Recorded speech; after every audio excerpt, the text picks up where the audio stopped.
Rigazzi, c'est Golda de chez rigazzo.com. Je viens à vous aujourd'hui pour un produit dont on a déjà parlé, mais je ne vous avais pas fait la démonstration la dernière fois.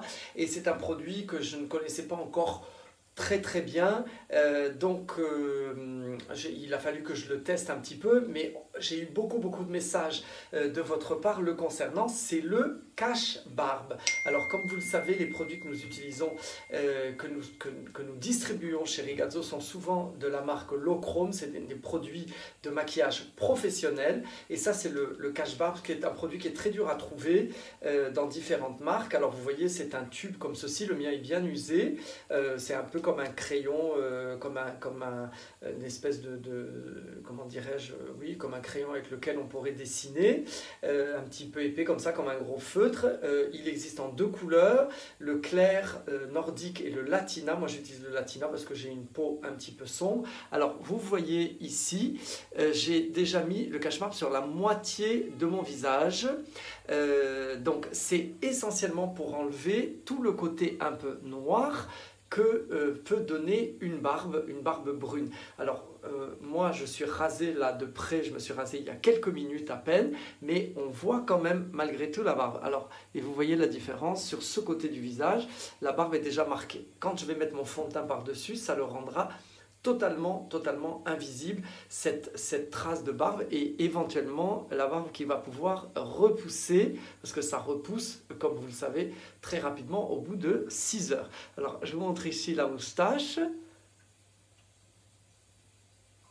On applique librement, comme si on dessinait tout simplement, et là je vais dessiner les contours de la barbe et remplir comme ceci. Alors, inutile d'avoir besoin d'un applicateur ou d'une éponge, puisque comme c'est un crayon, ça va se placer en une couche très fine. On peut également avec ça c'est une chose que j'ai découvert, ce contour. Alors il y a des gens qui utilisent ça comme fond de teint, vous pouvez l'utiliser uniquement comme fond de teint. Pour moi c'est un petit peu léger, il faut quand même qu'il y ait une deuxième couche. Mais si l'on poudre, ça peut quand même vraiment servir de fond de teint. Et ensuite on peut même s'en servir pour contourer, parce que comme vous le savez, lorsqu'on veut contourer son nez, on va utiliser un pinceau. Là avec le crayon, on peut appliquer le contour du nez déjà. Moi je fais une petite boule ici et déjà appliquer là où on va affiner. Donc c'est quand même un produit qui est très agréable et qui fonctionne très bien. Mais hein, vous avez vu que sa fonction essentielle étant de cacher la barbe. Je vous donne rendez-vous tout de suite après pour que vous puissiez voir ce que ça donne une fois maquillé. À plus tard. Et voilà mes Rigazzi, me voici toute prête à monter sur scène et je vous montre le résultat final du cache-barbe une fois avoir posé fond de teint et poudre.